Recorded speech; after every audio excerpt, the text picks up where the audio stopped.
ওমানে আজকে মুর্শিদাবাদের 11 জন শ্রমিক আটকে থাকা শ্রমিকদের উদ্ধারে পদক্ষেপ রাজ্যের। নবান্নের তরফে বিদেশ মন্ত্রকের সঙ্গে যোগাযোগ।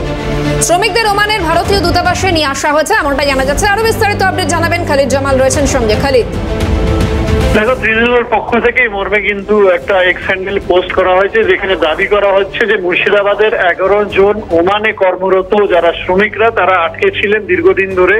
তার কারণ হচ্ছে তাদের যে নিয়োগ সংস্থা তারা তাদের সঙ্গে প্রতারিত করেছে এবং তাদের সেখানে পাসপোর্ট জব্দ করে তাদের সঙ্গে প্রতারণা করার চেষ্টা করেছিল।